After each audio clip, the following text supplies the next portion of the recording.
সত্যি জুল, তুই দেখালি বটে। আমি তো ভাবতেই পারিনি সন্ধে হবার আগেই সব তুবড়ি তুই আবার তৈরি করে ফেলতে পারবি। তুমি আর বাবা কিন্তু দেরি করো না, কম্পিটিশনটা শুরু হবার আগেই চলে এসো। হ্যাঁ হ্যাঁ যাব, কম্পিটিশন শুরু হবার আগেই যাব। মামার দেওয়া মশলা দিয়েই তো তুবড়ি বানিয়েছে ঝুল, কিন্তু এই তুবড়ি কম্পিটিশনে জ্বালালে তোমার এত হাড় ভাঙা খাটুনি তো সব মাঠে মারা যাবে। না না ঝুল, আমি সেটা হতে দিতে পারি না। আমি তোমার বন্ধু না। আমরা আসছি মা, টাটা। আমাকে কিছু করতেই হবে। কি করব বলো তো? মামার মিঠে কথাগুলোকে সত্যি করে দেব, খারাপ মশলাগুলো হয়ে যাবে ভালো মশলা। চল আমরা সবাই একসাথে যাই, আমাদের টিমকে জেতাতেই হবে। চল তাড়াতাড়ি।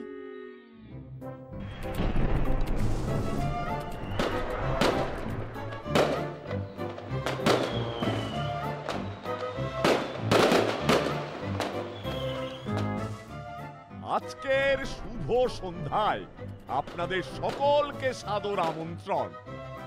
প্রতি বছরের মতো এবারও আমাদের স্কুলে শুরু হতে চলেছে বাজি ফাটানোর প্রতিযোগিতা।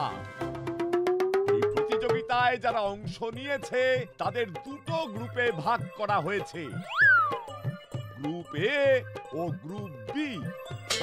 গ্রুপের লিডার মন্টি এবং গ্রুপ বির লিডার জুলকে আপনারা হাততালি দিয়ে স্বাগত জানান।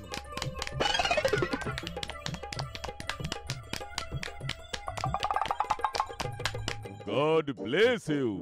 জয় মা কালী। আর সময় নষ্ট না করে আমরা প্রতিযোগিতা শুরু করছি। আমরা প্রথম শুরু করব গ্রুপ বি কে দিয়ে। জুল, তুমি আগে শুরু করো।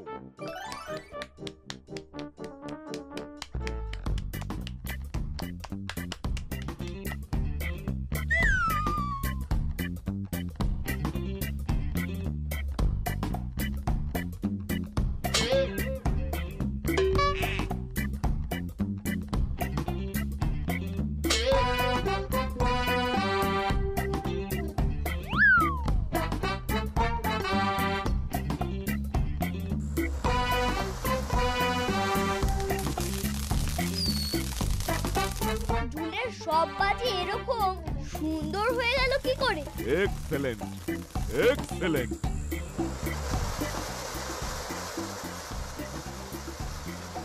ওয়ান্ডারফুল জুল, এই তুবড়ি বাড়িতে তৈরি? হ্যাঁ ফাদার। চমৎকার, ওয়ান্ডারফুল।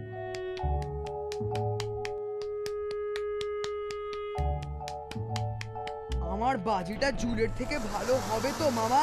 ঘাবড়াও মত ভাগ্নে, मैं हूं না। চুলের অসাধারণ তুবড়ির পর এবার আমি মন্টিকে আহ্বান জানাচ্ছি। মন্টি, তুমি কি বাজি এনেছো নিয়ে এসো। কি এগুলো তো বাজার থেকে কিনে আনা বাজি। না স্যার, এইসব বাজি আমি আর আমার মামা মিলে বাড়িতে বানিয়েছি। আমার মামা খুব ভালো বাজি বানায় কিনা। বলো কি?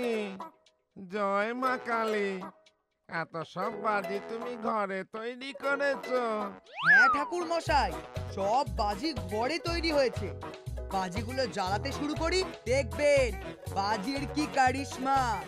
আমি প্রথমেই যে বাজিটা জ্বালাবো সেটা হলো রকেট।